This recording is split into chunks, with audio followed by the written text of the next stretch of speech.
Okay, welcome to the World Beyond Belief. My name's Paul Marco, and we're deep into looking at targeted individuals and gang stalking and energy weapons. And if you've been watching this channel, you know we do a weekly broadcast on this topic. But the reason that we got into this, and the what can I say, the saint who got us into this and leads us through this has been Dr. Eric Karlstrom.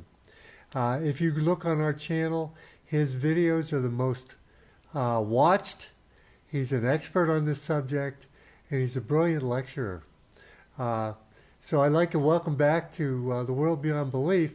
He's going to talk about the militarization of police and police state America and how we got here. So welcome to the World Beyond Belief, Dr. Eric Karlstrom. Well, thank you, Dr. Paul Marco. It's great to be back and to talk to you. And I know you've been busy with your fora with some very distinguished people on this topic.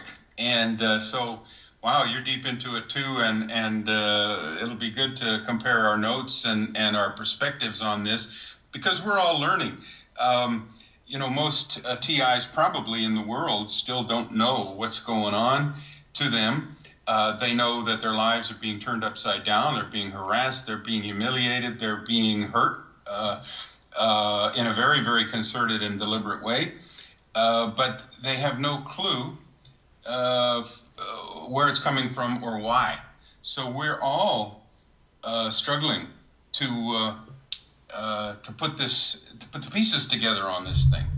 So, yeah, I think that we need to keep delving into the roots of this thing to understand it. And I think the more people understand it, the better chance they are going to have to survive it. And we fortunately have the benefit of the internet and these podcasts and information, Google searches, etc. So this is our best defense, information. And your World Beyond Belief series is, certainly top notch in this regard, and I'm sure has helped and is helping many. It's very confusing. We get lots of contacts, I'm sure you do too, contact from people claiming to be TIs, and many of them probably are. You don't know exactly who's who in this world because we're dealing with a world of deception, military deception. And once we start looking into as we've done more recently, the contribution of the military and police and the interagency to this global program. Well, it's their program, and of course, the U.S. military and intelligence agencies work for the U.S. government, which of course works for and is now merged with the corporatocracy. So the lines of power we've talked about, but we're still trying to understand the details and put forth some possible solutions. Yeah, you can't give up, that's for sure. Yeah, I'd like to start, if I could, Paul, with Ike's farewell address. You and I both lived through the 60s, which was an extremely tumultuous decade. That was our growing up period. And wake up period in the same time. A lot of psychological operations were going on, as it turns out. We now know, we didn't then, because it was like the water we were swimming in. We were like fish in a fishbowl, and we didn't know what was a psychological operation. We didn't know what that was. But anyway, Ike in his 1961 farewell address to the nation, this is five-star General President Eisenhower, said, "Beware of the military-industrial complex."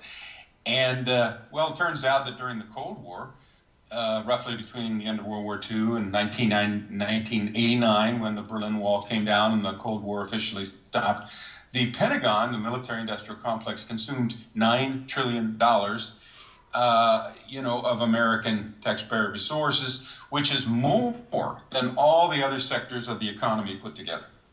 Okay, so how did they do this? Well, they did it with this boogeyman, communism, anti-communism. We have to go protect the world from communists. And J. Edgar Hoover's role as head of the FBI was always to deport communists out of the United States so they could use that against internal enemies. He's a communist. Let's get him out of here. Paul Robeson, he's a communist.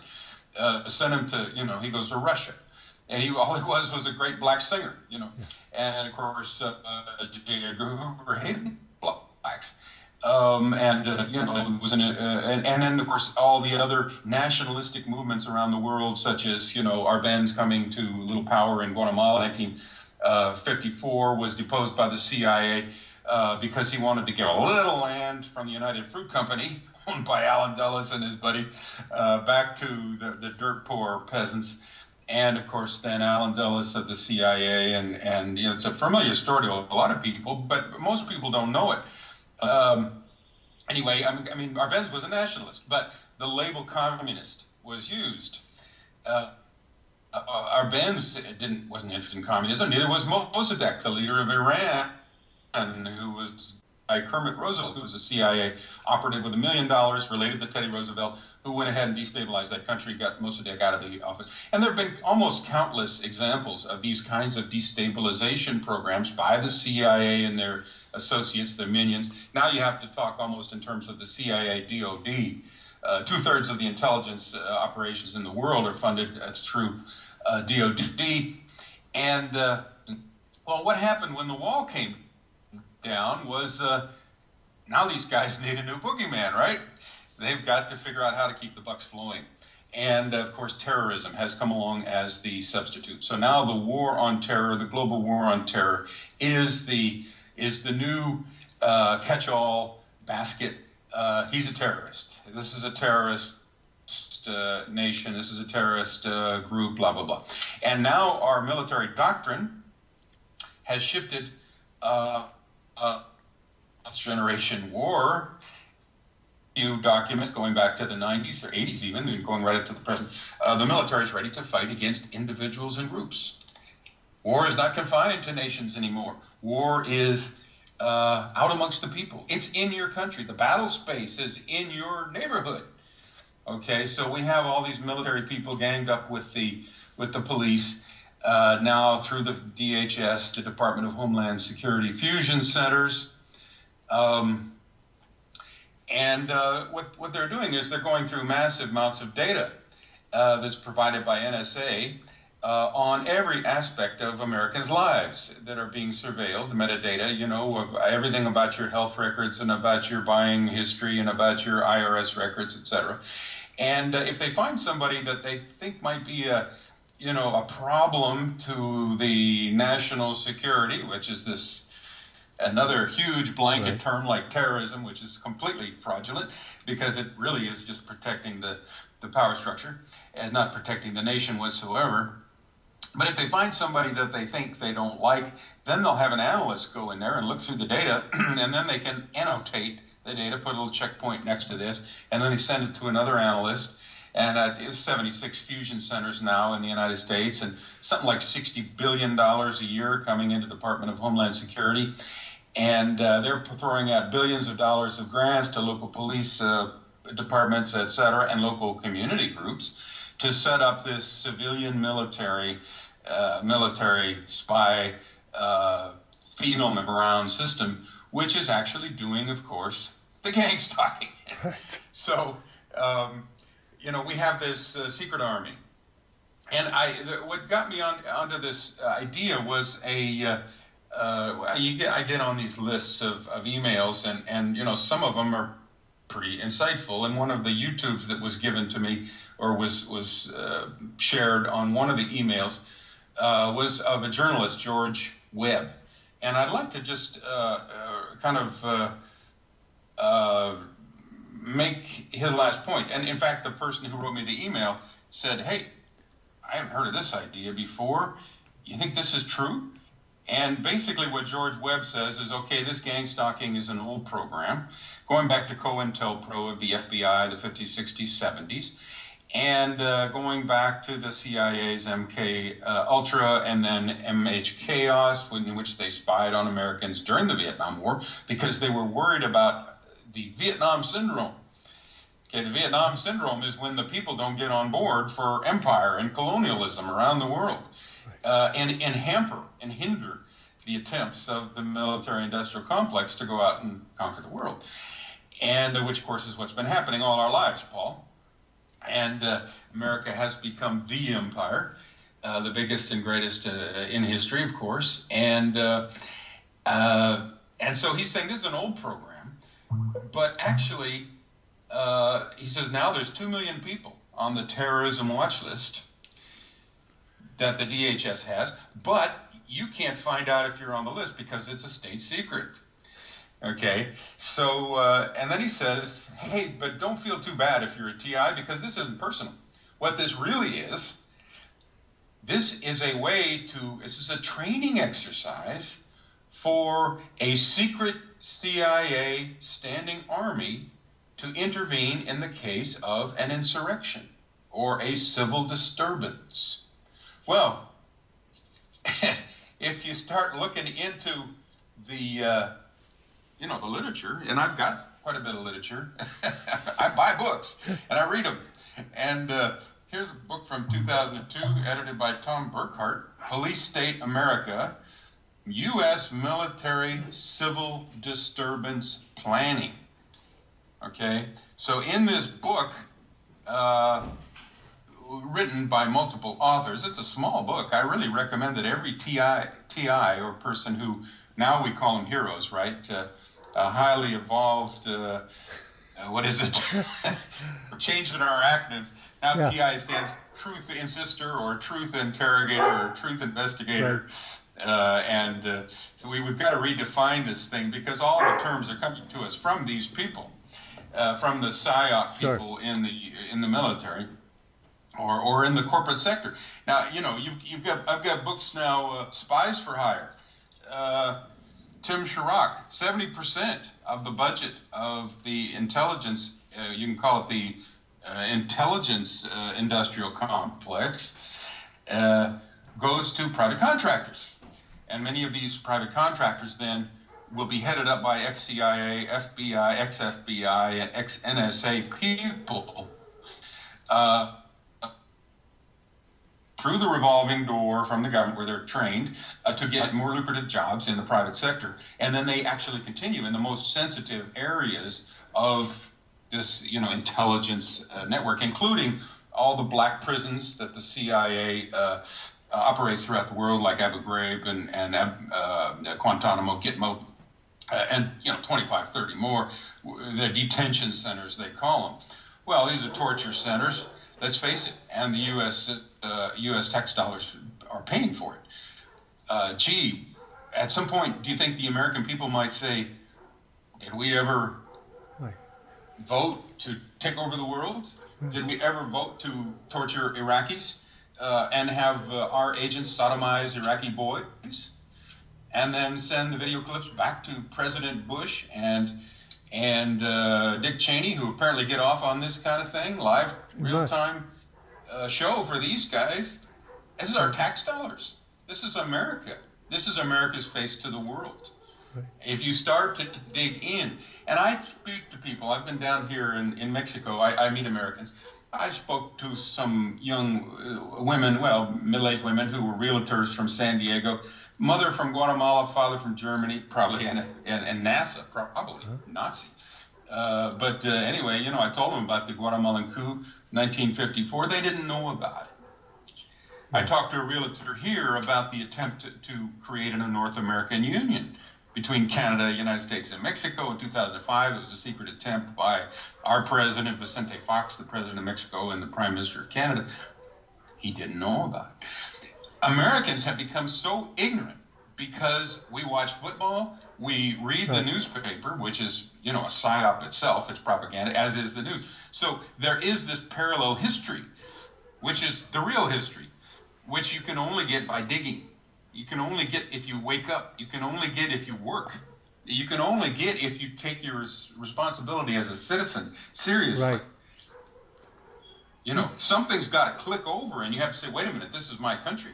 This is my world." And anyway, so I digressed a little bit. Yeah. So all these secret aspects of our clandestine services, and there's 16 of them in the U.S. government, 16 intelligence services. The CIA is the one that does most of the covert ops overseas, and but they all do covert ops now, I think, in the United States. I think this whole gang stalking is a gigantic covert op. It's a worldwide covert op. And it's our job, Paul, to expose and defeat it, and which was the title of one of our earlier discussions.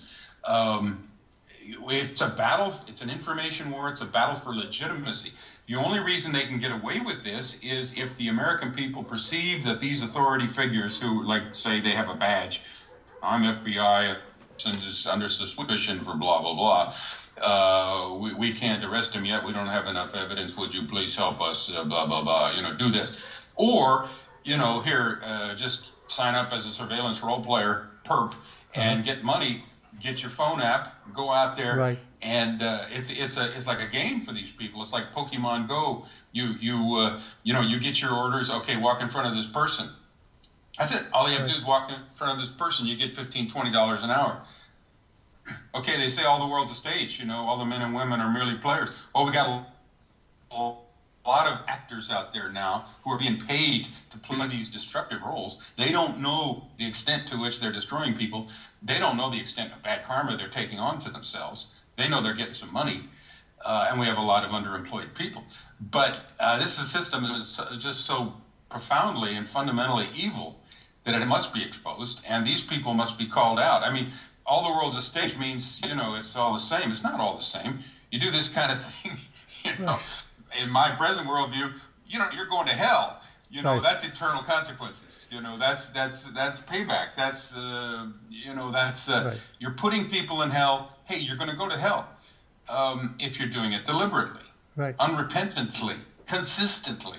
Right. This is the nature of the universe we live in, right. And these people are useful idiots, as Lenin used that term, in a system that they don't understand. So, my thinking, is maybe we can discuss how this system might be growing out of the world that we knew or thought we knew in the 1960s, where the Democratic Convention was heavily, in Chicago, 1968, was heavily infiltrated by military intelligence operatives. And Paul, I remember watching that on TV at my parents' house. I was, just a college student, and there was a debate between Gore Vidal and William Buckley, the commentator, the conservative right. commentator, who himself had worked with the CIA. And I was ready to hit through the roof. It was, Buckley was so full of it. And Gore Vidal was the guy who was scoring all the truthful points in that debate. But what was going on was complete chaos. And it was the overthrow, really, of a political process by the... This is how the elite take over, through overthrows or coups and infiltration. And so the 1968, the whole 60s, I mean, we can go through it. You and I, right. We can talk about these things. But so my, what I was hoping we could talk about today is the email that I got from this other quote-unquote TI, we'll say truth investigator, saying, hey, is there any credibility or possibility that this guy's right, that what's being formed here is a secret CIA standing army.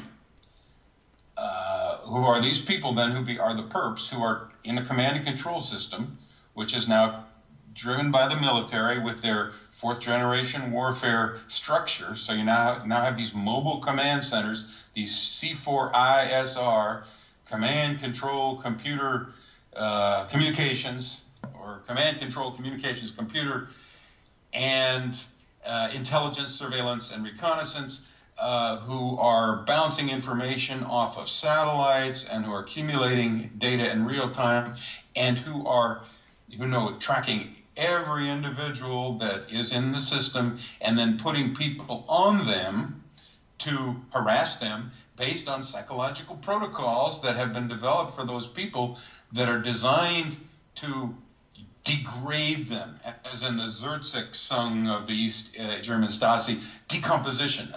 We're going to do these. It's no touch torture. We're going to do these actions. It's a death of 1,000 cuts. These actions are designed to break the will, to deny, to destroy, and all these words are used in the documents, is a military operation, but it's a new kind of military operation. We're not going to kill the person outright. It's a long war. It's going to be a slow attrition. And this is what they did in the Phoenix program in Vietnam against the civilian infrastructure there that supported the Viet Cong, or said they did. And so again, this is coming out of these CIA operations. Now it's global. And we have apparently this global standing army which has been formulated. It's another secret army that can be used to quell any possible resistance of the population to this corporate New World Order, which is of course colonialism, imperialism, world takeover by the extremely rich, by the psychopaths that you've talked about. Right. So this becomes then one more very effective military, it's civil military. It's a conglomeration of things. It's the interagency in America. It's the multinational force in everywhere else. That's what it's called in the U.S. military documents. But this is apparently deliberate. Now we have the Air Force, we have the Marines, we have all these military forces, the National Guard, plus we have the civil military army to descend upon and suppress any possible dissent. And I'm suspecting that what's going on with people like me, I was a university professor for 30 years. I'm not a violent person. I've got no crimes. I've never been in jail. You know, I mean, my crimes are things like, traffic tickets. Yeah. So, but I could be defined as a potential terrorist threat because my ideas against globalization, for instance, that I've written about, my ideas about 911 being an inside job, my ideas about global warming being another fraud, that, the capacity against these wars is threatening to the system. So I can be put on this terrorist list, as I suspect that I have, and therefore they can go after people like me. So this is quite a beast we're up against here, I think. Right. This is what I'm coming to. And I'm going to throw it back to you, Paul. I'm sure you have several comments after all that. Well, I think it's important that we as old folks fill in the history that's been missing. The millenniums and the people that are be born even after the millenniums have no historical reference. I don't think they teach it in the schools at all. And so when we talk about 1968 and the Chicago 7 and Gore Vidal and William F. Buckley, who's a skull and bones guy, yes. They have no idea what was leading up to this. So I think it's important that we sketch in a lot that was going on, how the Phoenix program was started in Vietnam and used over there to subjugate the people through terror. It was an absolute terror mechanism. And what they've done, they've just expanded it to take into the whole world. And, you may be on the watch list because you're a great researcher and very articulate, and you could present a problem to them. But I know people that are art teachers that are on the list. I mean, it could be anybody that they decide that they want to experiment on or put in the program because, maybe they have too many perps in that area and they need extra help. But I like what you're going. I like how you're starting with the 60s and rolling this thing out. Is that what George Webb's information led you to? Yes. Yeah. This email from one of the other TIs, Truth Investigator, included a link to this YouTube interview of George Webb. He's done many, and I think he's a solid journalist with good intention and a lot of good information. And he said on there that, hey, don't take it personal, TIs, if you're an art teacher. It's not that they don't like you. It's just that they need to have, you out there so that they can do this training exercise for this secret standing army. And I thought about that for a minute, when I saw the email, and I said, gee, I don't know if that's true or not. And then I just delved into my own book here, again, the same ones, Police State America, looking back into the military documents and records and laws and stuff that came out of the 60s, 70s, and 80s. And of course it's true. There's an enormous militarization of the police that's happened in order to suppress these quote-unquote civil disturbances. And, let's talk about the 60s. Okay, look at all the riots that happened. There were 19 riots simultaneously in 19 cities after the assassination of Martin Luther King in 1968 in April. And the military had 21,000 of its troops ready to intervene. Okay, even by 1968, the military had already imposed itself on the police structure in America in order to maintain order. And now, of course, it would be 2 or 3 shows to talk about all of the crazy things that happened in the 60s. But right in the middle 60s, there were all these riots in the black ghettos and burning big parts of the city. And, there was an enormous issue of police brutality, white against black. And I now look back on this and think this must have been fabricated. In other words, this was instigated. This was deliberate in order to create chaos. Because, what we're trying to do is destabilize. That's the whole mission of the CIA, is to destabilize every country. So I think that these and what we see then is, the CIA and the intelligence operations in Laurel Canyon, where the sons and daughters of the military-industrial complex were the rock stars. Well, right. This was then to create a false opposition to the Vietnam War. In other words, to discredit the real opposition to the Vietnam War by painting the hippies as being crazy, stoned, right. Rock and roll nuts, And Middle America then would reject the whole generation. So we had effectively a war between the generations. Well, you talk about divide and conquer. This is very effective. It was just about a civil war back in the 60s. And, the long hairs against the short hairs and that sort of thing.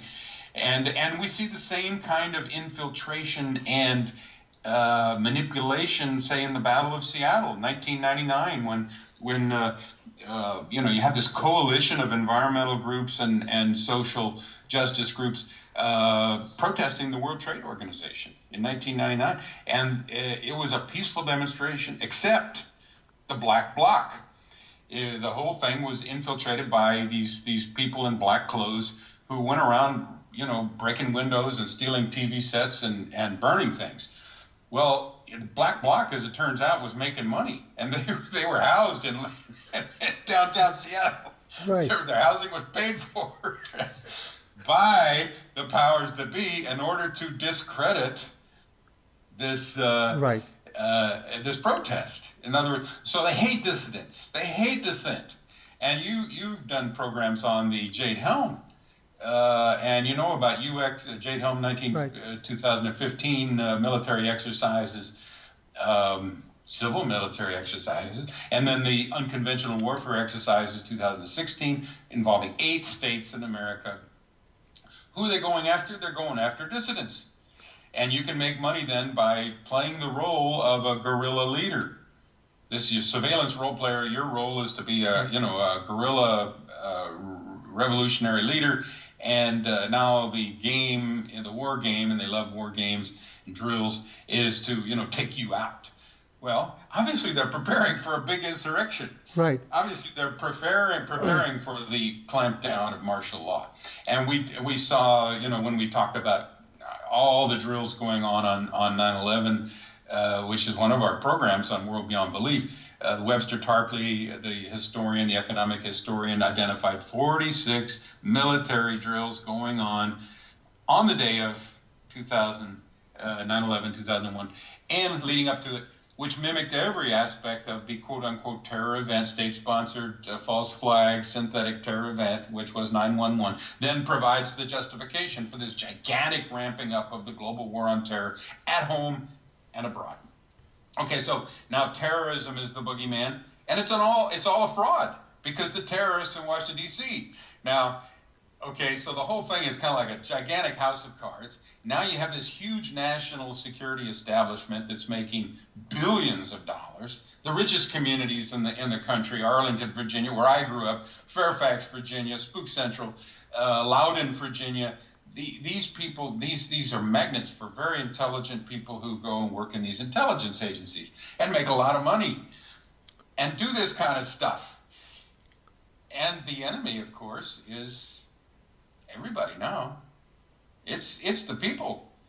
And yes, if you're an art teacher and you're put on one of these lists, your life goes to crap.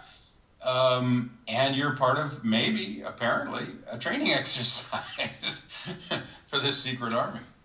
Fantastic. That's the new concept here. Well, I wanted to do a podcast on that, and we can mend this together. You're on fire, by the way, Eric. If I had a professor like you in college, I would probably stayed awake the whole time. I mean, well, I wasn't on fire all the time, I'll tell you. No, we have something at stake here. I personally do, since I seem to be one of these people on the list, one of these truth investigators on the list. Absolutely, we are. And here's the difference. This war is the same as all the other wars, all down through history. It's the people against the elite power. I think they're satanic. It's the people against the satanic elite. And that's the way it's been. That's the way it was in World War II, when they got the Nazis fighting with the communists, fighting with the U.S. Chamberlain wanted to make peace with Germany, but the Queen heard that and got him out of there and put Winston Churchill in there. We don't want peace. That's the idea. We want war. We want them fighting one another. Now we're in the same thing. We've got, they think they're fighting, it's China a threat, is North Korea a threat. Come on. Geez, what's it? Yeah, they hate to, is it the size of Rhode Island? I don't know how big that country is, but it certainly couldn't be what do we have? We have, our military budget is more than the combined military budget of all the other countries, and we're frightened of North Korea. It's all baloney. The idea is it's us against them. And what we see in this war that's going on with the TIs, the surveillance, the mind control, is them against us coming out.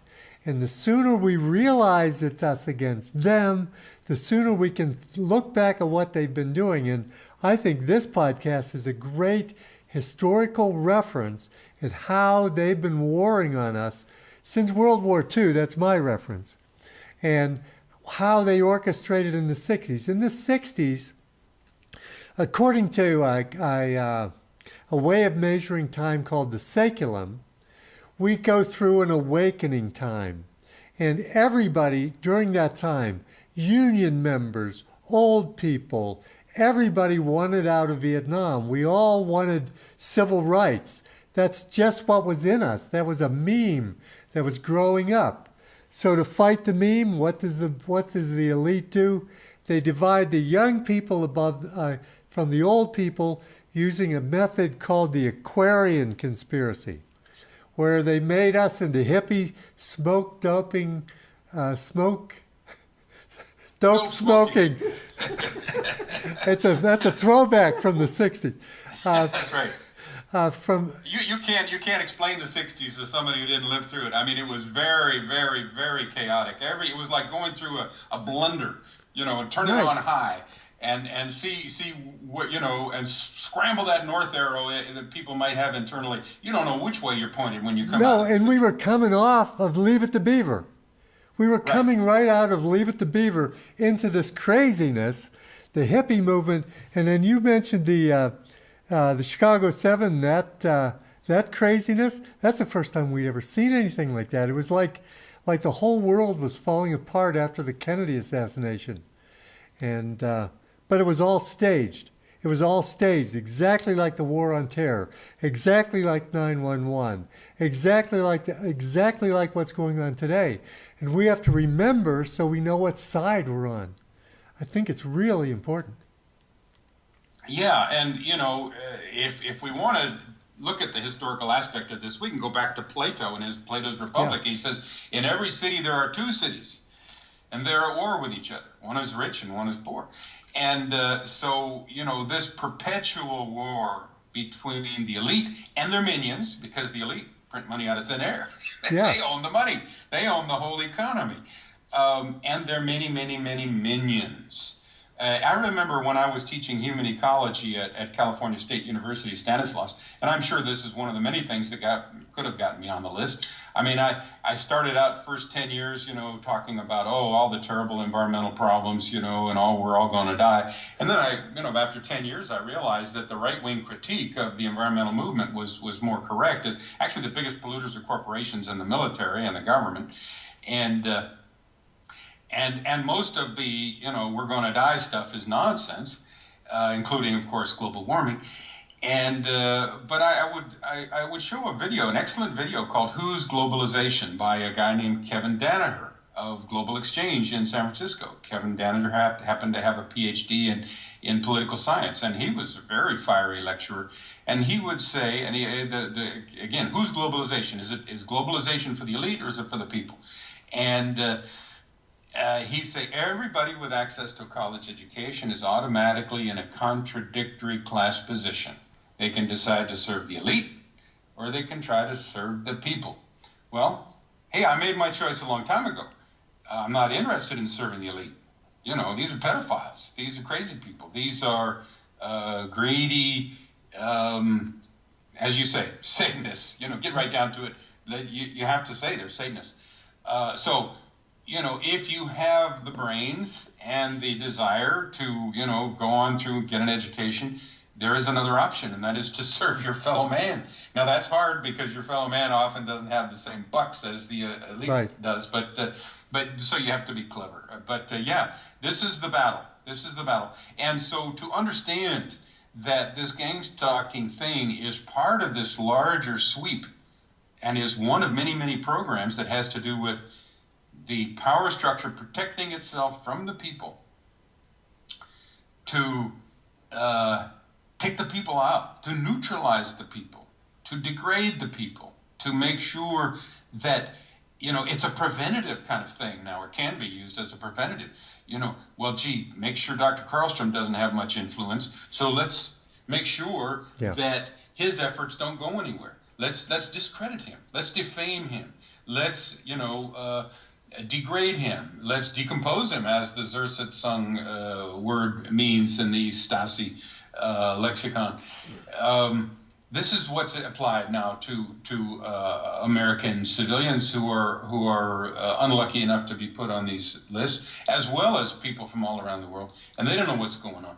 But apparently, again, you have these mobile command and control centers. We have these tactical PSYOP teams moving around the world, with highly qualified people who are interested then in devoting government resources to neutralizing individuals and groups. This is the enemy now. The enemy is everywhere. The enemy is nowhere. We decide who the enemy is. Right. The enemy is the guys on this list, and that's exactly what happened in the Phoenix program in Vietnam. The CIA give a list, to the military and say, okay, take these guys out. And this is what happens in every country that the CIA takes over, destabilizes. They get rid of the intelligentsia. They get rid of the good people. They get rid of the union organizers. They get rid of, they'll go back to Chile, 1973 coup, which was a, CIA operation for sure. Came right out of the Chicago School of Economics, too, with Milton Friedman. We're going to, terrorize the people. We're going to get rid of the democratically elected Jacobo Arbenz, who wanted to make some democratic reforms. And we're going to put in our military police state dictator, what's his name? I always think of the Madonna. That's Perón. Yeah. But this guy, anyway, Arbenz, and who's the guy? Anyway, it'll come to me. But it put in our military dictator, and then 30,000 good people disappear. And where do they go?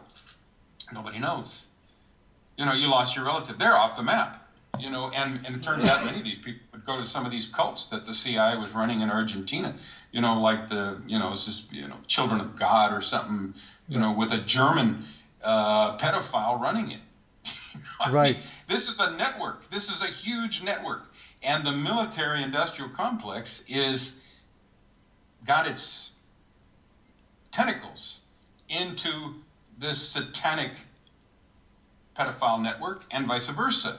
There's this long association, I think, between the top people in our government and military, et cetera, and this secret society satanic network, which goes back thousands of years and certainly wants to take over the world. You can make the claim that it wants to take over the world for Satan. And I think that's fairly obvious. But right. Because, if you cut that deal, you get everything, as like Jesus was offered the deal out there in the, on the rock in the desert after 40 days of, not eating. And the devil says, bow down and worship me, and I'll give you all the kingdoms of the world. And he's sitting away, but there's a large group of people who have taken him up on that deal. And of course, then the payback is, you work for Satan and you go to hell, for eternity. So lousy deal as far as I'm concerned. But apparently, yeah, it's a very lousy deal because nobody's ever happy with it. I mean, you get what you want, but it's not what you want.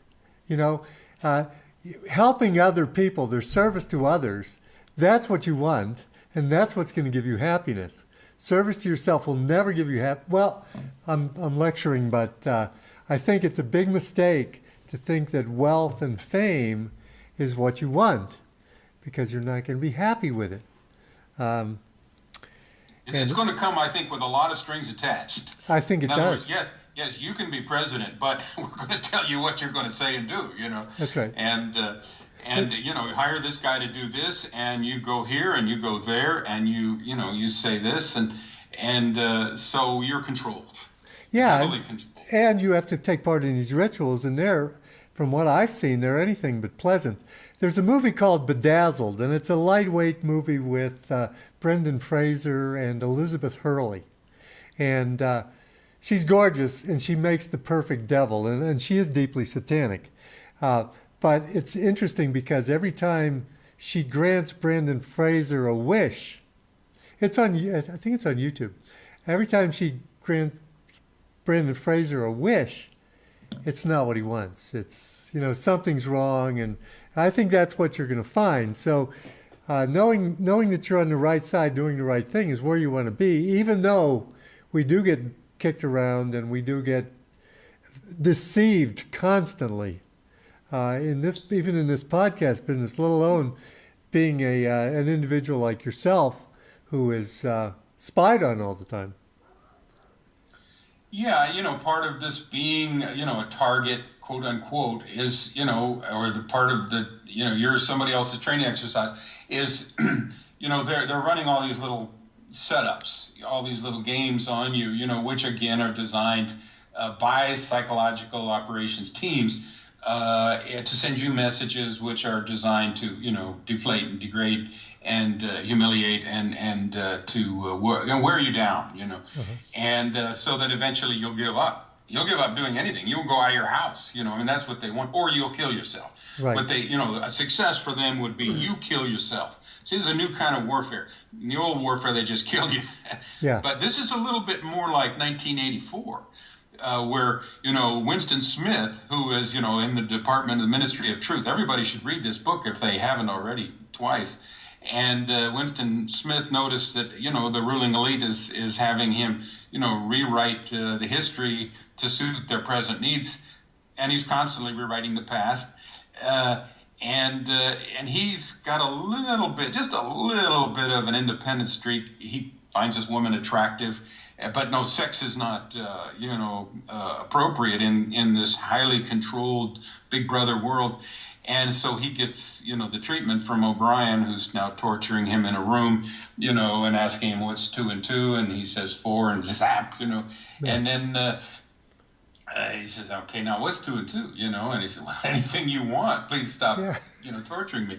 And so in the story, he comes to love his torturer, O'Brien. He is broken. He's a broken man. He's sitting out there in the back in a nice little coffee shop, drinking his coffee by himself.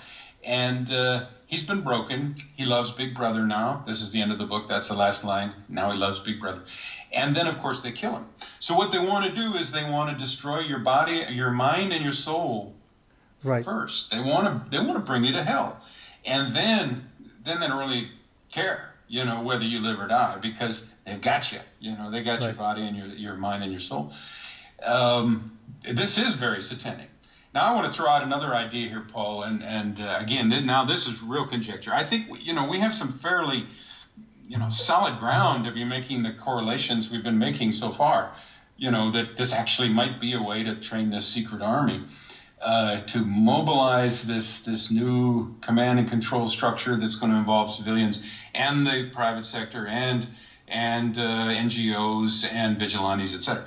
Well, I've read the book of Russ Dizdar, who's a Christian author, wrote Black Awakening. And he's been working since the 80s with satanic cults. And he believes, based on his work, he's been working to try to, stamp out Satanism. I mean, pretty hard to do. But he's actually been an advisor with police departments to help them to deal with this phenomenon, because Satanism has been a big phenomenon underground. Doesn't get much press because the media is highly controlled.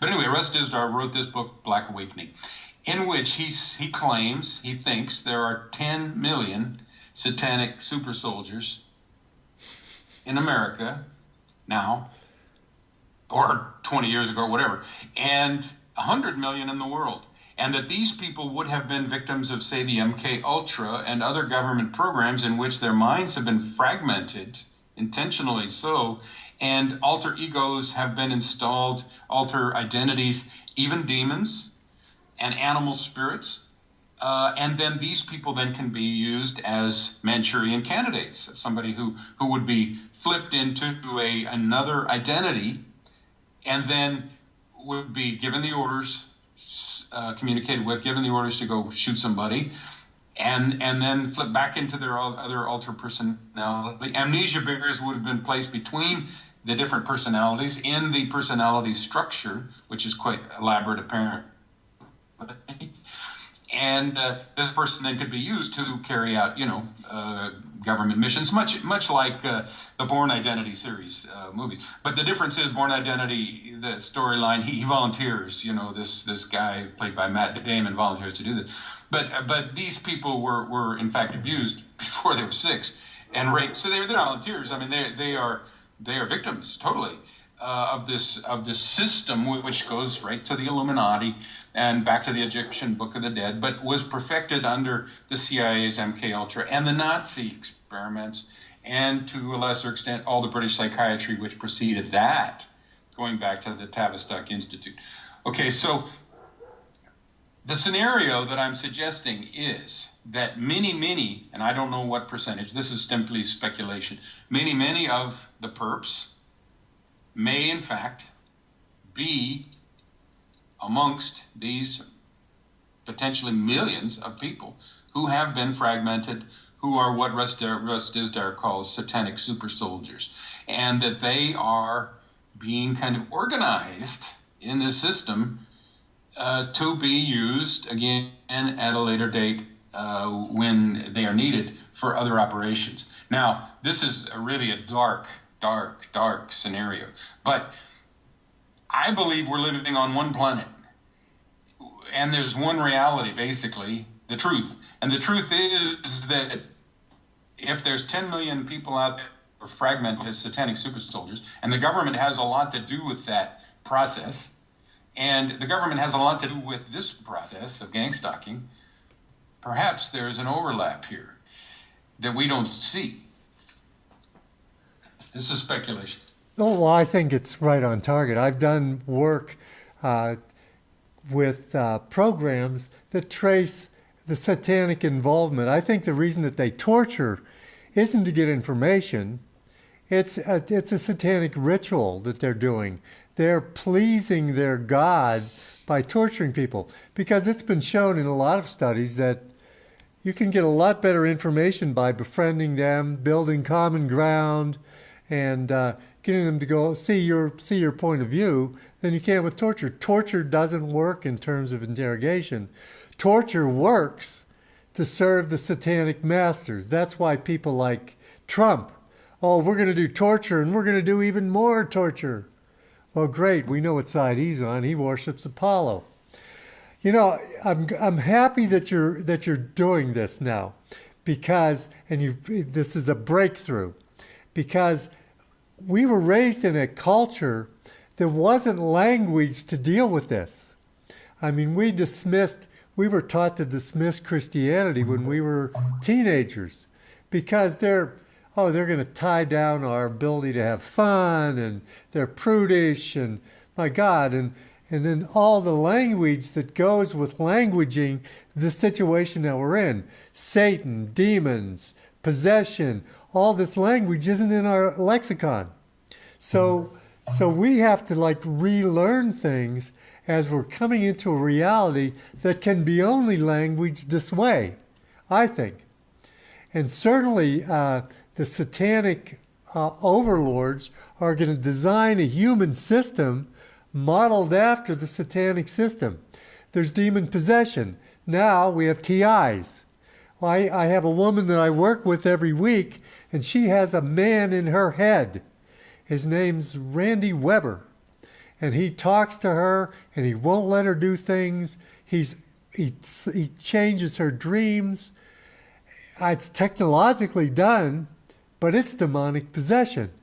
You know, so what the Satanists have done is they've kind of delegated their haunting, their devilishness to technology now. So now we've got perfected techniques to irritate someone. We have soldiers that are dressed in electronic gear, so much so that they're mind controlled when they're in this gear. We have legions of mind control people. These Satanists have been working for years. That what they do is they molest people under 6. And this causes their brain to fragment so that they can accommodate other personalities. And one is always made to accommodate demons. So this is the world we live in. I don't like it. But unless we wake up and language it and realize it, I think we're defenseless.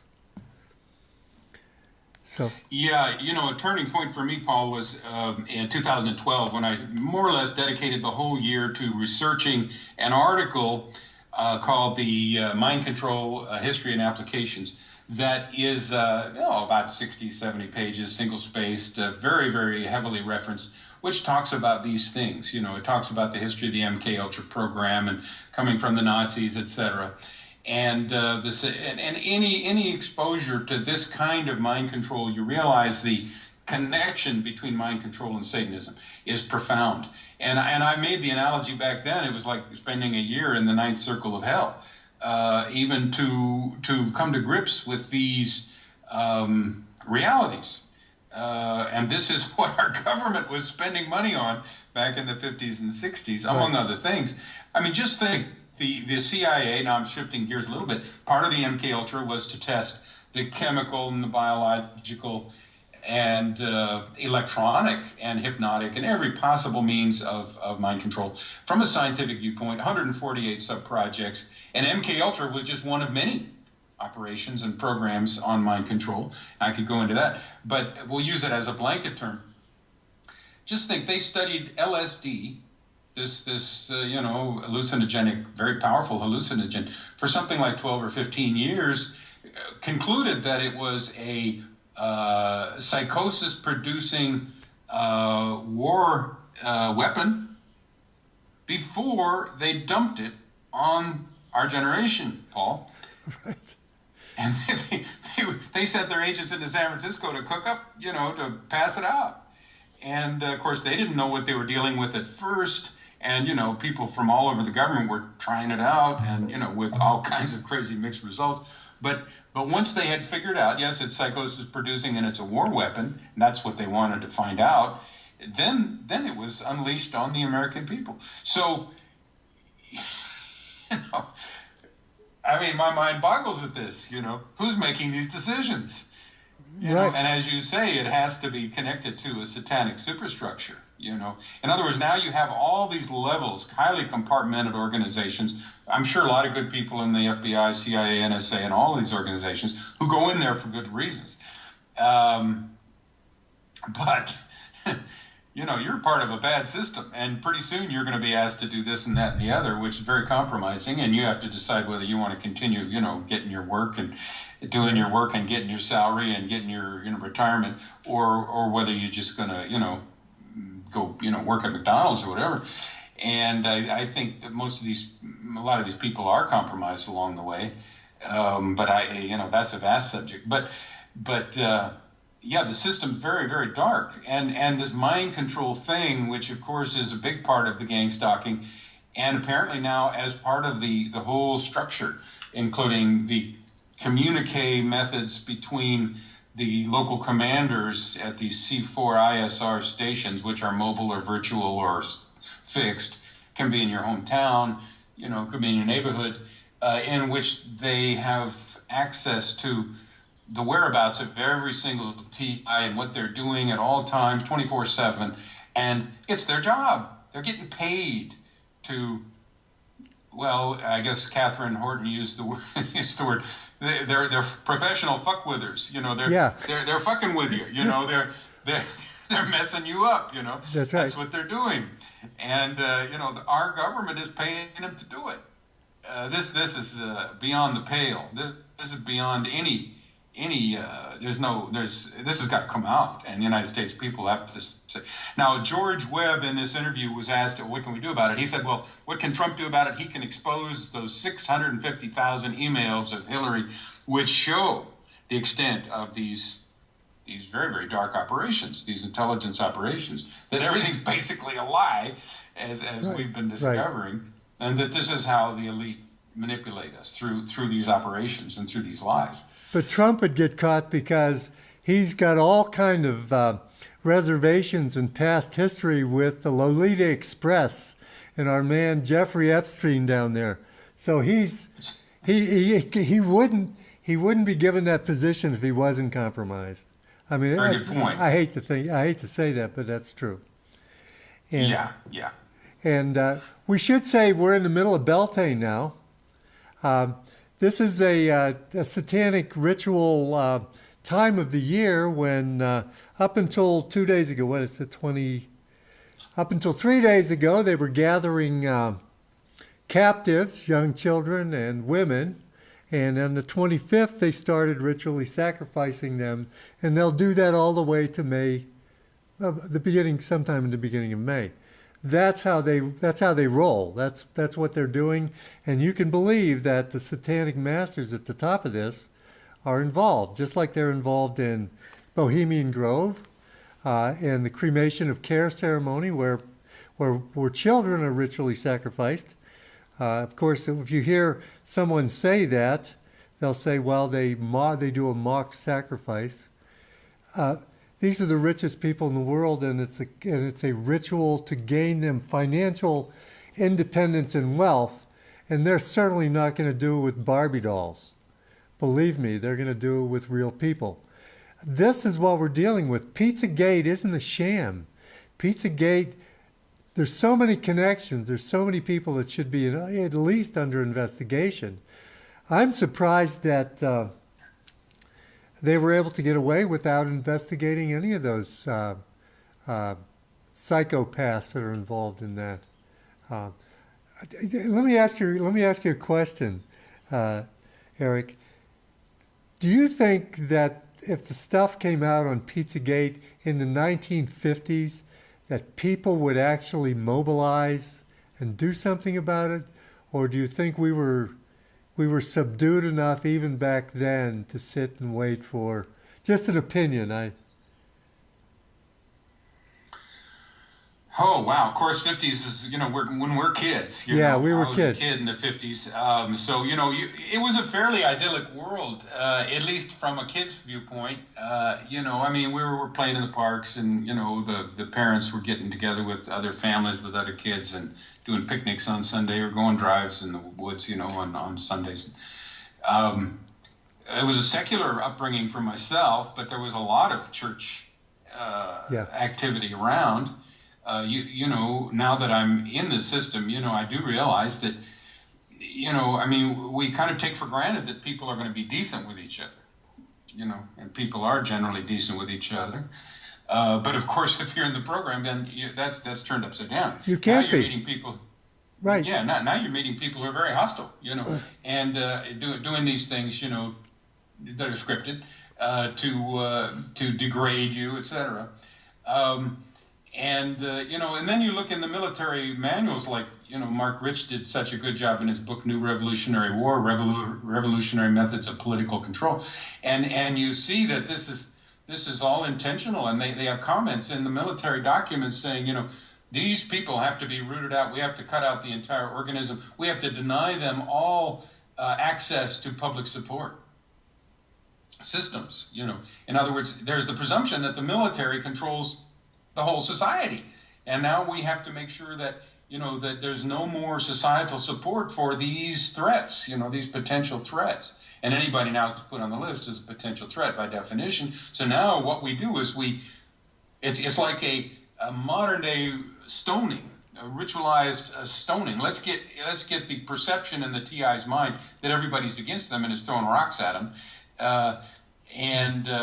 so this is an attempt at creating a psychological breakdown so that you get a paranoia diagnosis. Everybody's against me. Right. Well, I mean, this is what so many TIs are going through. But the point is, it's in the military documents that they're doing this deliberately, Right. and how they're doing it. So my point is to TIs is, hey, the veil's coming down here, folks.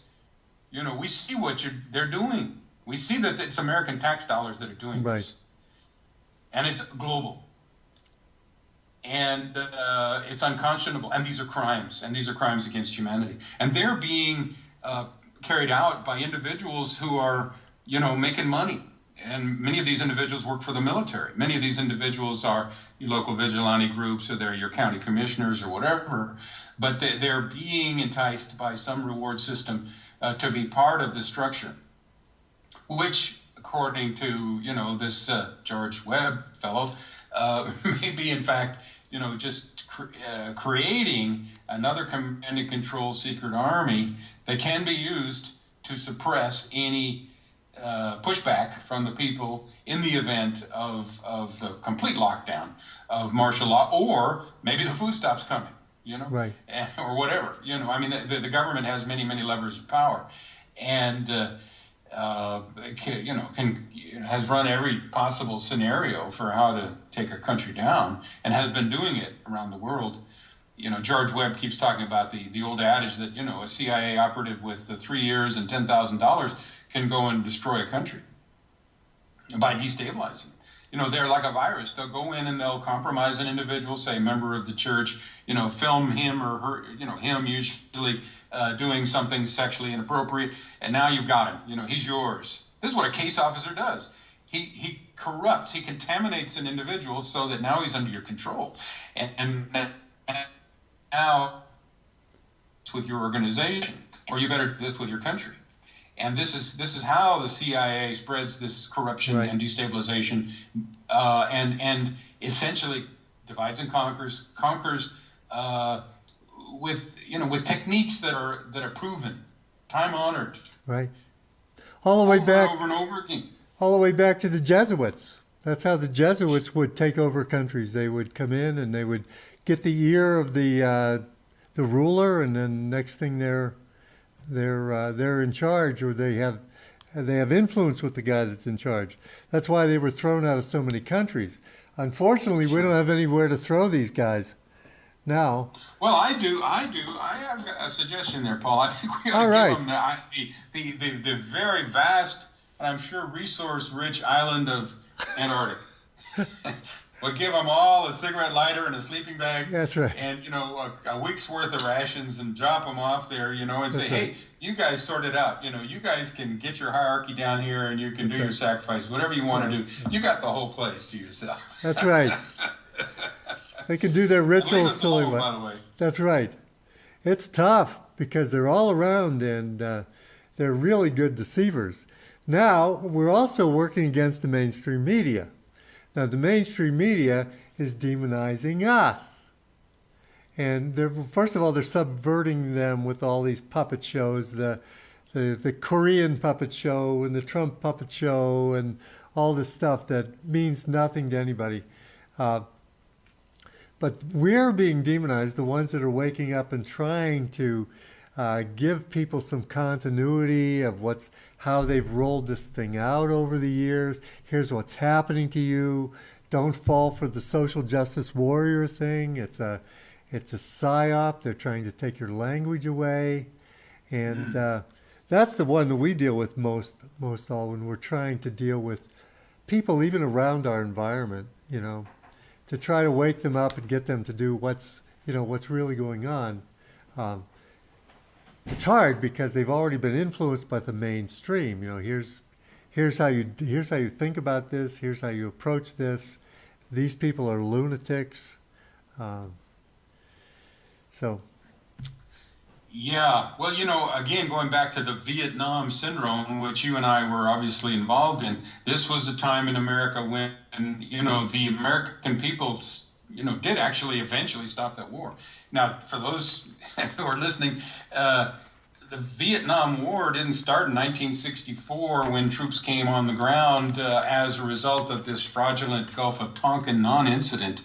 In which a small boat of Vietnamese attacked a great big American ship, but it didn't happen. But that was used then as a pretext for Lyndon B.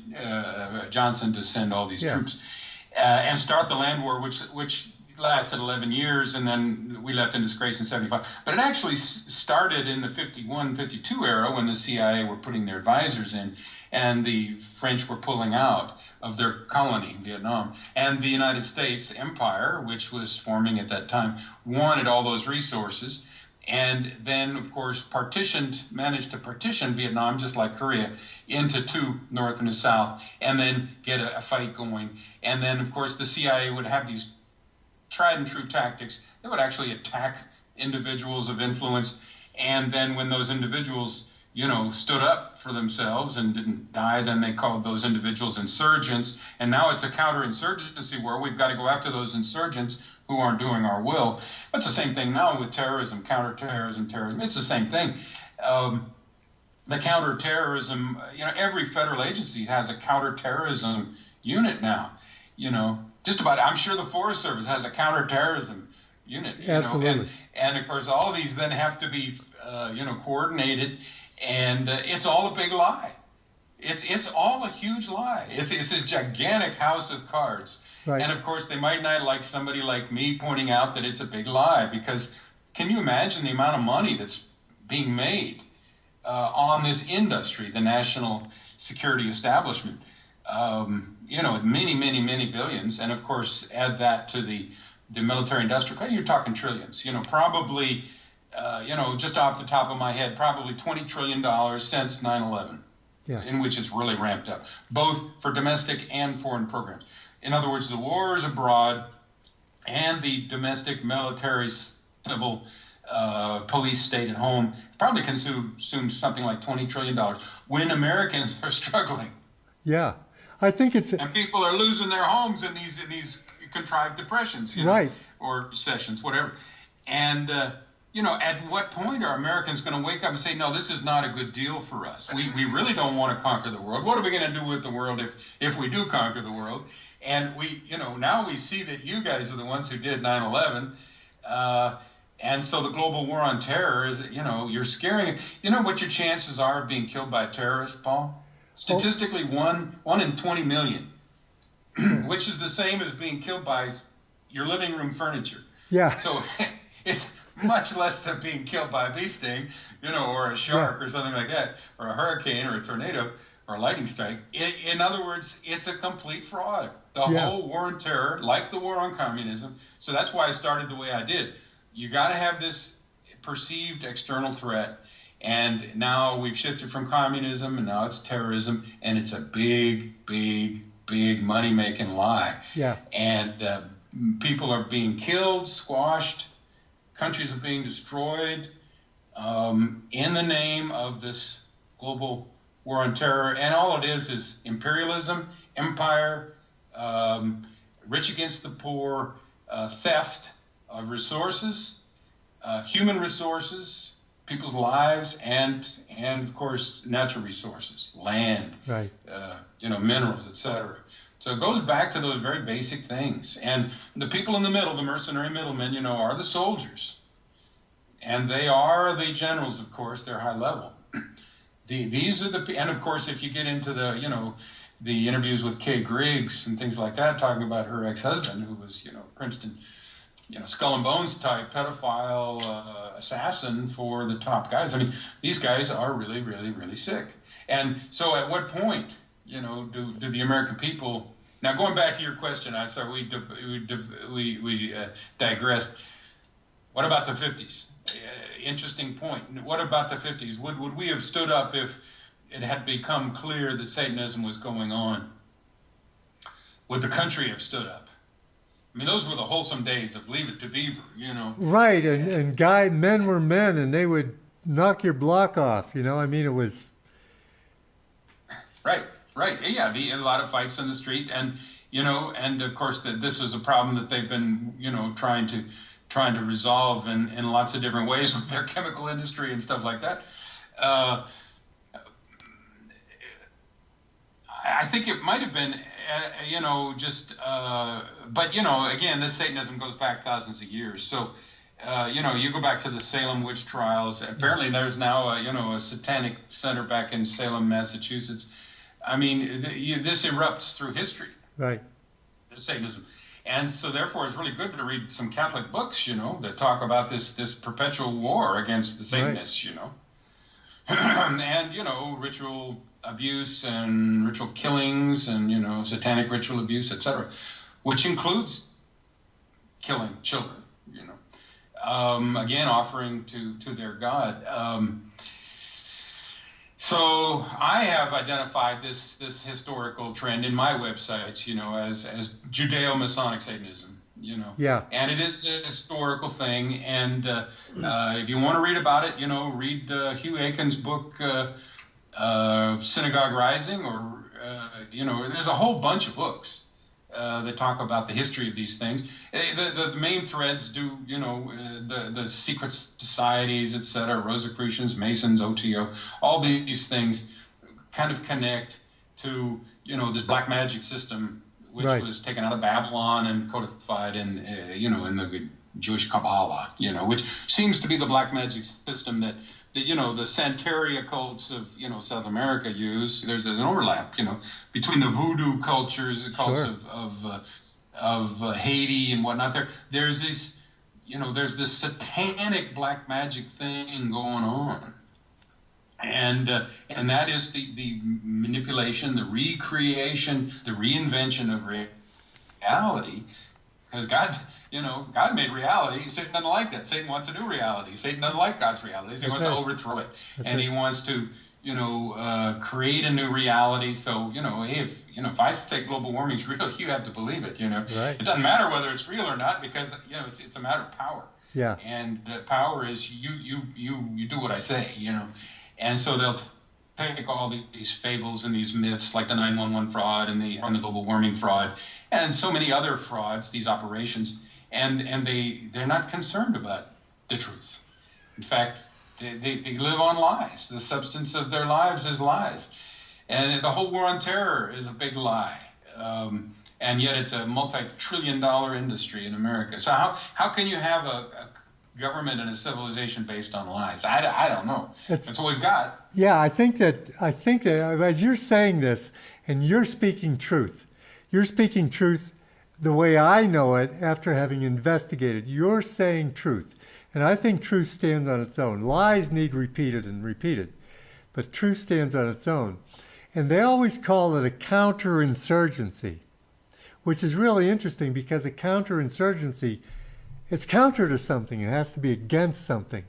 So let's say the insurgency is the truth, and we're awakening to the truth, and we're starting to be really threatening to them. So if you look at it that way, and then you think of the vast resources, nothing else takes up this many resources as this counterinsurgency, to lock us down, to shut us up, to alienate us from everybody else, to divide and conquer. They're spending so much effort and time on a counterinsurgency. Our insurgency, which is the truth, has to be incredibly powerful. They have to be scared of it. Do you see where I'm coming from? Absolutely. Absolutely. And I think that's a very good definition of our situation. Now, Pete Seeger said something interesting, of course, the folk singer. Truth is like the grass. It keeps coming up through the cracks in the concrete, So they have the problem of the fact that, their edifice has got cracks in it and the grass keeps coming up. And they can't destroy the truth, although they keep trying to destroy the truth. And, of course, Jesus did say, I am the way, the truth, and the life. And so there has been this historic effort to destroy Christianity. And notice it hasn't been successful. But certainly Christianity has been degraded by, manipulation and infiltration, etc., so that a lot of what's going on in the name of Christianity has nothing to do. I mean, you go to the Vatican. I mean, my God, the opulence there is phenomenal. I think Jesus wouldn't recognize the place, as having anything to do with what his life was about. But yeah, I mean, truth is reality. The Creator gave us a beautiful world, and the enemy, I guess, if you buy into that kind of basic biblical worldview, his job, he wants to take it over. Yeah. And I think that these armies, the Black Awakening that Russ Dizdar wrote about, would be that Satan is preparing for the return of Jesus. I mean, the demons know that Jesus is real. The demons know that Jesus is the Lord. The demons know that Jesus is more powerful than they are, according to every source that I have read. Right. And, again, I was brought up in a secular Unitarian background, really. Which is, anything and everything and nothing, Satan is preparing his armies in hopes of winning when Jesus comes back. And, of course, it's predicted in the book of Revelations and elsewhere that won't happen. We've read, we know the end of the story, at least from the Bible's point of view. But the satanic forces are gearing up, it would appear, to win this war. And this is Russ Dizdar's point. With this satanic super soldiers, these will all be unleashed. And, of course, as you move into this age of robotics,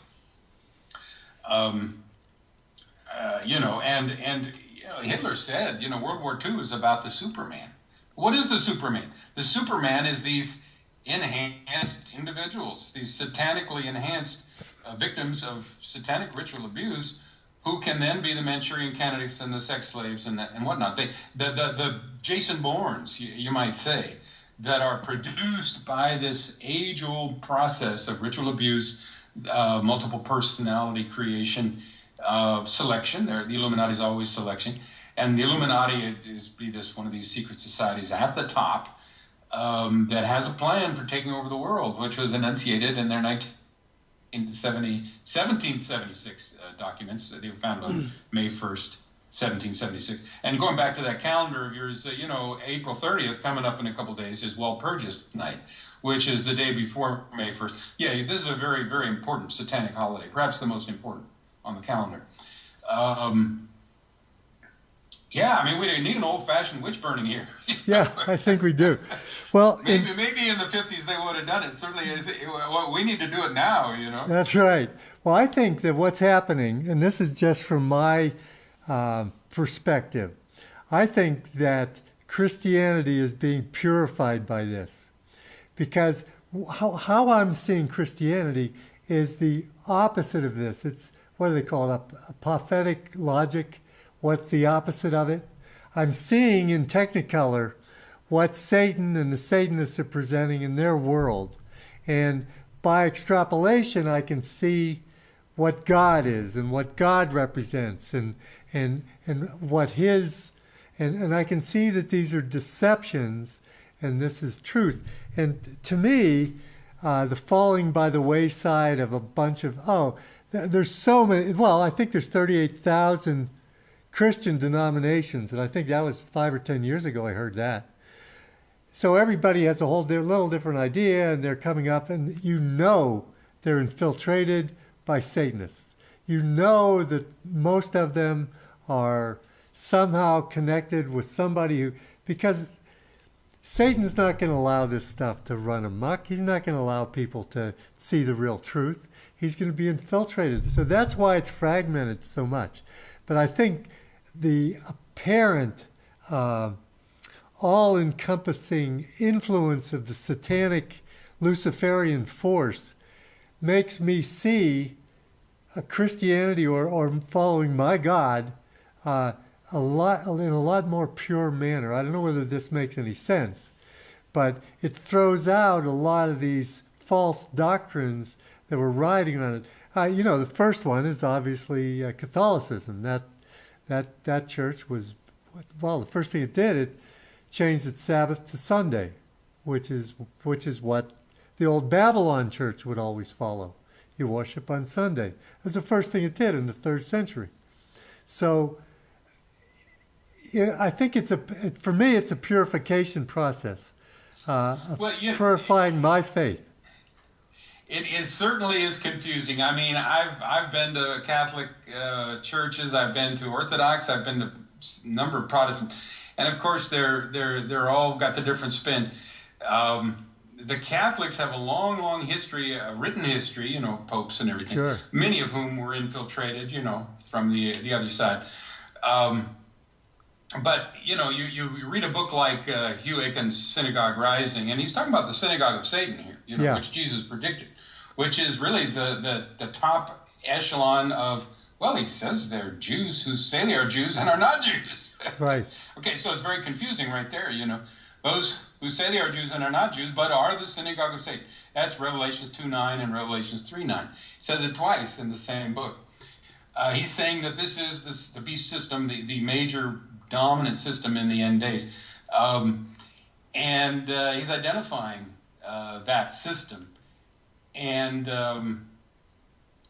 whether the Catholic Church is, I don't think it's completely corrupt. If you read Hugh Aikens, who wrote Synagogue Rising, that there is the counter revolution of the Catholic Church against the forces that have been trying to destroy it all through its history. And he cites, it's a big fat book here, And then, of course, there's Dr. E. Michael Jones, English professor's long 1,200-page book, The Jewish Revolutionary Spirit, Its Impact on World History.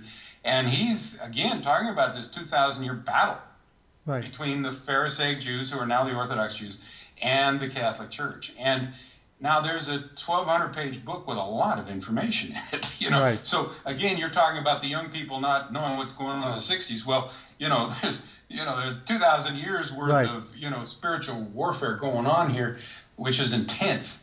And it's documented for those who care to jump in and read about it.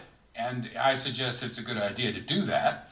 But yes, it's not quite so simple as saying, and it's not so simple as saying you can't say all Jews are bad, but the Jewish leadership certainly does seem to be right smack dab center in this. No, the world's media is owned by, 95% is owned by 6 Jewish corporations, Jewish-owned corporations. So the propaganda system there, and then, you look at the revolving door between the military and the corporations, and, you guys got Michael Chertoff, who's founded DHS, and now he's, head of some big intelligence gathering. I mean, these guys are profiteering, and they're at the top of the system, the pyramid. And then there's the whole pedophilia thing. Well, you can't blame that on just one church because it's, it's rampant. What I was saying is, for all of us, whether we're Jews or Catholics or Protestants or even Muslims, what we're seeing Satan, and we're either accepting that system or going away from that system. And it's a filtering process. And it doesn't matter whether you call yourself Catholics, because I know some Catholics that are exemplar people. I have 4 Jewish children that are wonderful guys. And it's not the label. It's the rejection of the satanic system that's constantly sucking them in.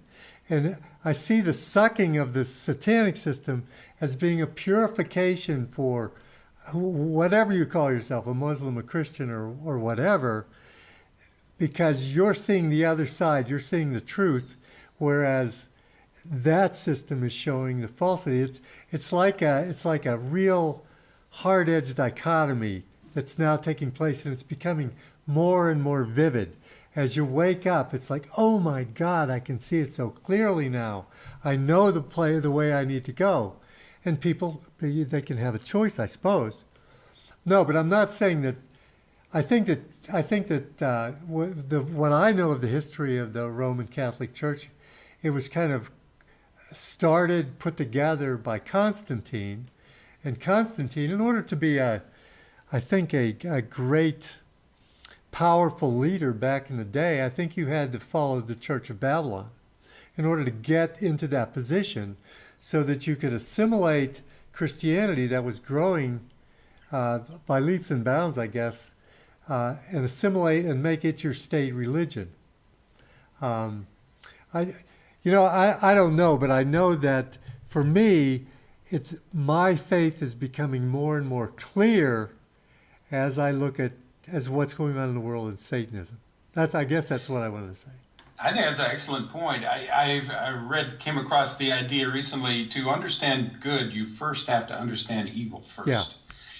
And this is what you and I have done.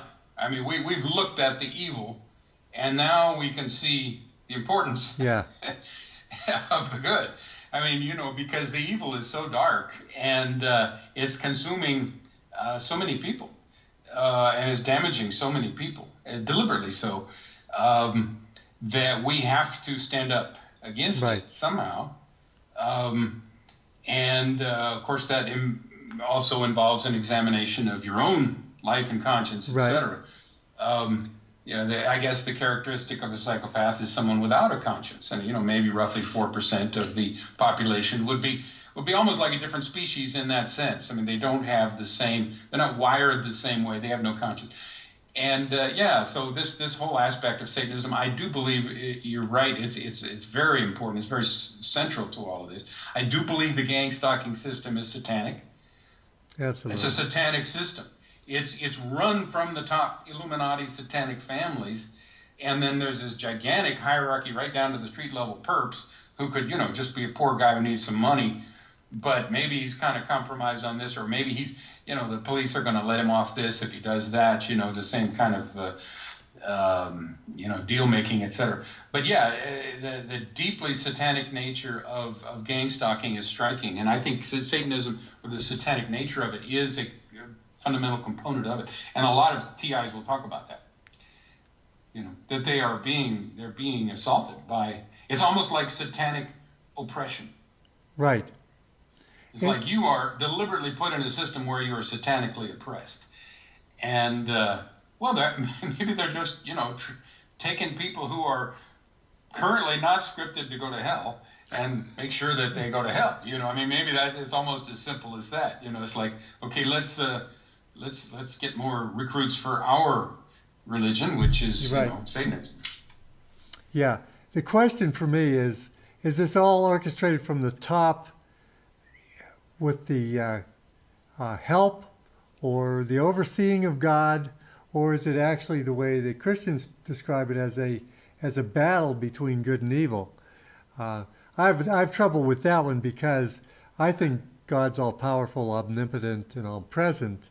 And so if this is happening as a war against him, there has to be a force that matches him, and I don't think there is a force that matches him. So he has to be somehow involved orchestrating this, And what I see is you and we're playing our part to try to wake people up to what's going on, to characterize it in a way that they can see. Now, there's some people, I guess, that are not going to be able to escape it. Let's say you're a petty criminal and they let you off if you become a gang stalker, and now you're stuck in a satanic system. Or you're somebody like Britney Spears or Miley Cyrus, who was sold into the system when they're very young. You know, I don't think there's much we can do to help them now. But I think it's our job to keep coming out with the information, showing them a different way, trying to get them to see the difference between the insurgency and the counterinsurgency that's trying to be, I don't know what it's, recruiting or corrupt. That's still, the jury's out for me on that one. But I really like your equating truth and truth-seeking with the insurgency. I remember a 911 conference that I went to in San Francisco where a young man got up there and said, you know, truth is my religion. Truth is my God. And I thought, well, right on, you know, good on you. You know, that's great. Right. You know, that's a pretty darn good place to start. Mm-hmm. You know, I mean, a young guy like that, you know, he's going to be under a lot of pressure from the other side, isn't he? Yeah. To knuckle under or to cave in or to be tempted here or there or to somehow be drawn into that system. So this apparently is the world we live in. You know, it's this battle. Now, when I'm going through my day, I often say, well, you know, take it easy, God's in control. You know. Yeah. And in other words, He is the creator. He is the but I'm with you in that there's much I don't understand. I mean, Jesus supposedly came in order to destroy the works of the devil, and apparently He did, but the devil's works are now everywhere. Yeah. And so apparently there's no contest between Jesus and the devil, and yet from where we sit and where we stand and as we go through our day, it would look like the devil's doing pretty darn well. Yeah. And has a lot of power. So it is confusing in that sense, and I have no right. Well, they're trying to get no solution for that. They're trying to get a lot of power, and they need money, and they need people, and they need a lot. We don't need any of that. All we need is the truth. Let me get back to your guy that said his religion is truth. His biggest problem with that doctrine of truth is your own ego. Because in my study of egos, and that's kind of my field, your ego has no value for truth. Your ego has value for self-worth and being right. And so to let go of your beliefs and go on truth, wow, that's really something that takes work every day, all day, because the minute you say something or you have an opinion, wow, how invested am I in that opinion? Can I let that opinion go in a heartbeat if it was shown to me to be wrong? That's the problem we're having right now, because the ego just doesn't value truth. And we have to train the ego to value truth above everything, to be part of the insurgency, to be part of the awakening. So that's a real dilemma that we all have. A couple months ago, you know, I told everybody don't vote because I knew Trump was a fraud and that whole thing was just a puppet show. But then Trump starts saying all the right things. And the first 20 or 30 days in office, he's actually doing stuff. So I might have said to somebody, you know, I might be a Trump supporter. And somebody who I knew for a long time says, well, no, he's just a fraud. You know it. You've talked about it. And I did. But then to go back and watch his first 100 days where he's come back on all of his promises and everything, I know he's a fraud for sure now. It's hard for my ego to say to that person, you know, you were right. I was wrong even biting on that apple one time. And it's hard for me, even though I've God, I've got a PhD in ego, studying the ego, and I know it gets you. It's a hard thing to follow truth. But I want anybody that's listening to this, it's worthwhile. It's worthwhile. And this is what Dr. Karlstrom does all the time. That's why his head's in books all the time. And he's able to remember this stuff and regurgitate this to help us try to follow truth. And I'm sure he would be the first to admit if he was wrong on something. Or not. It's hard for all of us. Well, yeah, going back to this issue of gang stalking, so-called, again, the term organized stalking or whatever you want to call it, fourth generation warfare, unconventional warfare. We are discovering as, we're investigating and my background as a researcher, academic, is a process. You go and get information and then you assemble it and you see what the patterns are. So, it's a little objective. It's pretty objective. But there's certainly, I'm going to make a mistake along the way and, maybe go too far this way or go too far that way. As you say, it really is incumbent on the researcher to admit where he or she, is wrong, or at least back off that position. Right. It's like okay, that's a avenue that didn't go anywhere. So, but I will say, that I think that on my 5 websites now we finally get this in now. My 5 websites are 911nwo.com. It's all about the New World Order and 9/11 as being a false flag, a synthetic state-sponsored terror event in service of the New World Order. I think I was right on that. I've got another website on naturalclimatechange.org and .us, in which I pretty much, I think, document pretty well that the man-caused global warming meme is a hoax and designed, to be the center point of a false environmental movement, which is designed to bring in this UN Agenda 21, which is another world for the New World Order. Uh-huh. Control of the resources by the people at the top. And I think I was right on that too. And actually, this goes into my actual field of research in my career as a physical geography professor. I've got another website now on gang stalking, mind control cults.com. Got an enormous amount of information. These are all digital libraries of information for people that want it. And, I just consider my role as an educator to keep doing what I'm doing. I've got a decent retirement from my university 30-year career. So I'm a teacher, right. And a teacher teaches. Me too. And so, no big deal. It's what you do. It's what you're trained for. It's what your life is about. But what I was saying was, when you can say I was wrong, that way you can, and you said yourself that at one point they had convinced you that global warming was an actual fact until you did your research and you were wrong and you That's right. published your stuff. Now, deeply researched stuff like Dr. Carlson has on his website, you can take it to the bank. He's in the process of publishing the truth. Now, if you go in there and you're not on the same page as he is, he's going to teach you through this website, through highly documented research, how he came to his truth, which I think is the truth. So I'm not saying that you have to go around making mistakes all the time. But what I'm saying is, if you're bent on the truth and you do the research, you're going to find the truth. And I totally agree with that. I think the truth is out there to be discovered. But of course, we live now in a network of lies that the government puts out. And, people who go to university and take, a major in political science, they learn Machiavelli.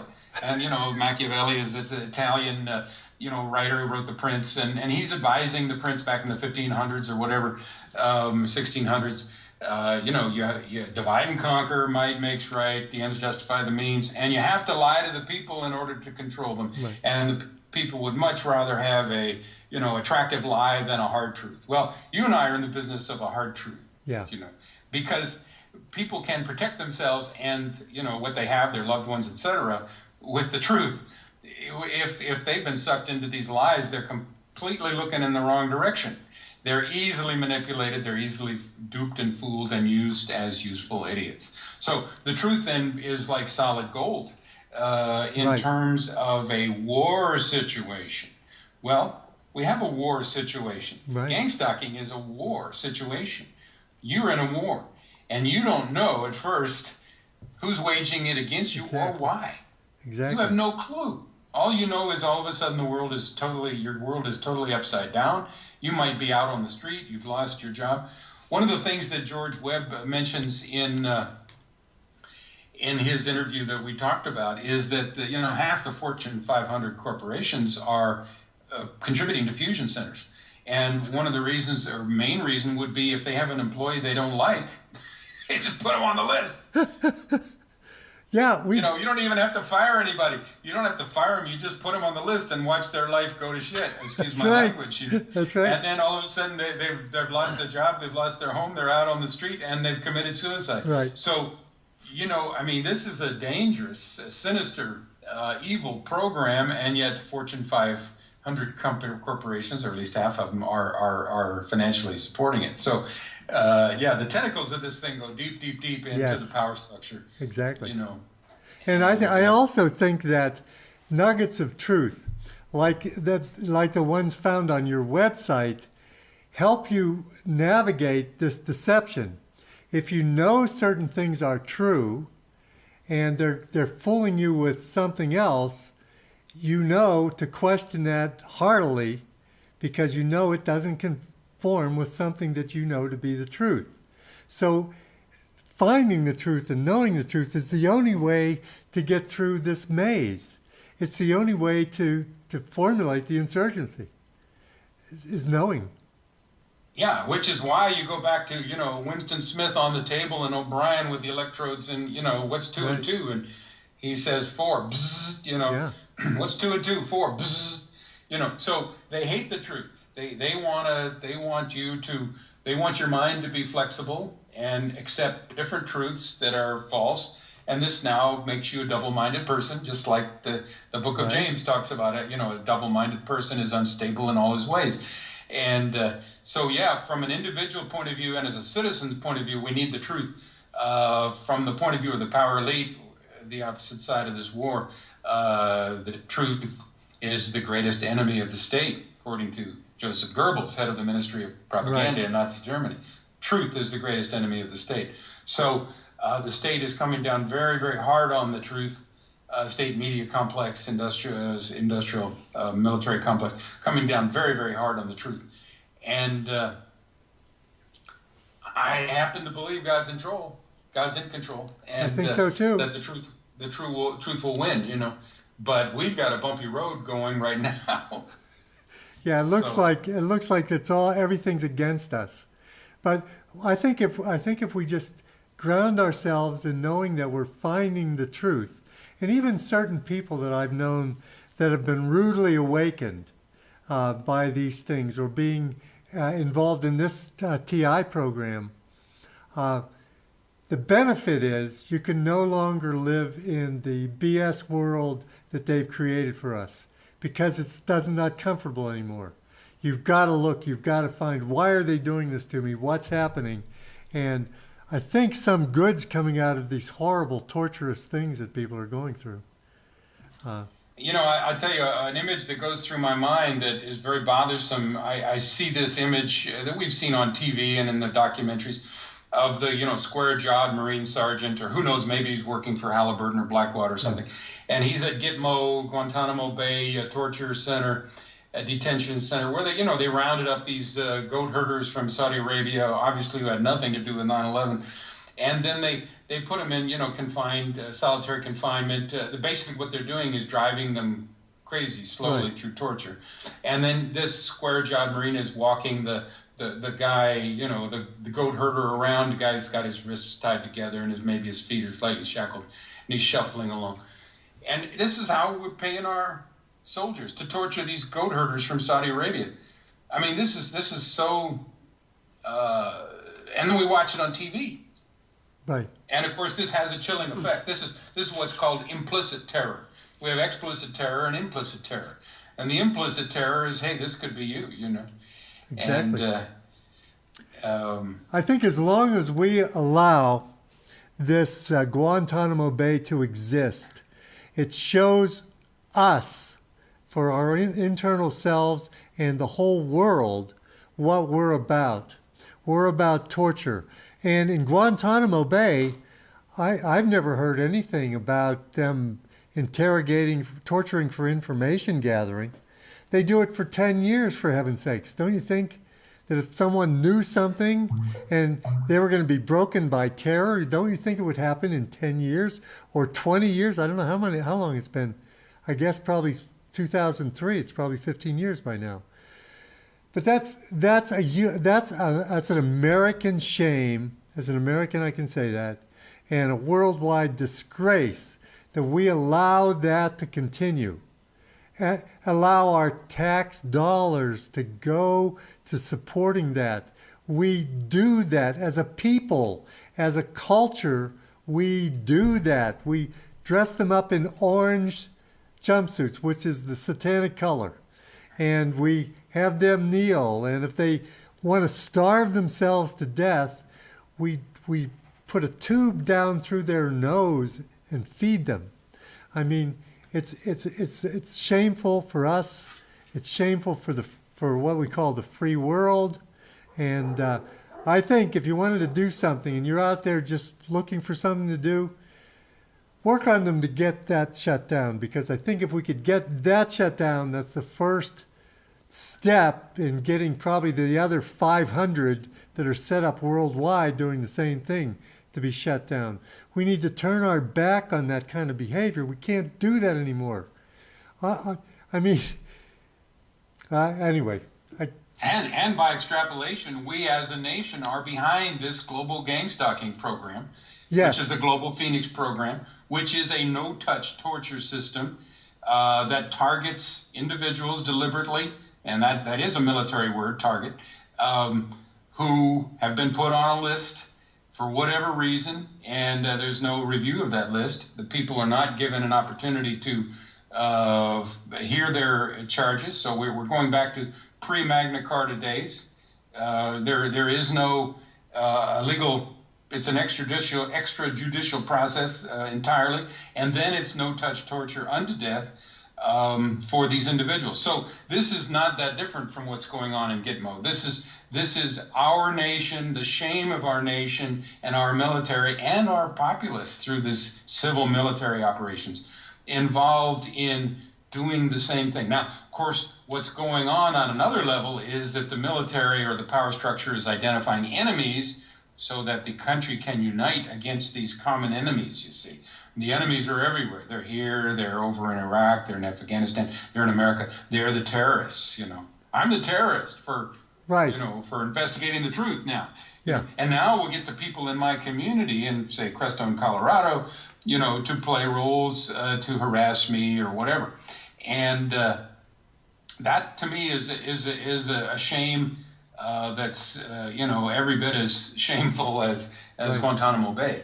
I really equate the two systems. These are both torture systems. Exactly. We have to realize that as Americans, what we're about, the most dominant thing, torture. That's what we do. And we do it because we have satanic masters. We torture our own citizens. We torture foreign people. The Phoenix program, do you have a reference on the Phoenix program? Because that was incredibly horrible. They did horrible things over there to the Vietnamese people. And, yes, Douglas Valentine, who is of our generation, wrote a book called The Phoenix Program, which is really the definitive book on it. And he also has a book called The CIA as Organized Crime, How Covert Operations Corrupt America and the World, which just came out this year, in which he's got a chapter about the Phoenix Program. And that became then the template for what's going on now with the gang stalking program. This is a global Phoenix program. This is a bounty hunting program. Right. And the CIA, we've got CIA, ex-CIA people saying, hey, we've devolved into a bounty hunting program. We're going after people. Right. And there is no recourse on the part of the person to to defend themselves in a court of law, saying, hey, what did I do? I haven't broken any laws. That's right. And but that doesn't matter. We've moved beyond that. It's just like George Orwell. We're going to get the guy on the table that is acting out in some way. It doesn't have to be defined. We don't like him. We're going to change this person's behavior and this person's mind. So in a way, you can look at this as a concealed population control, perception management. We're going to take the potential bad apples, the ones who could, spread the virus of truth or whatever, and we're going to neutralize them.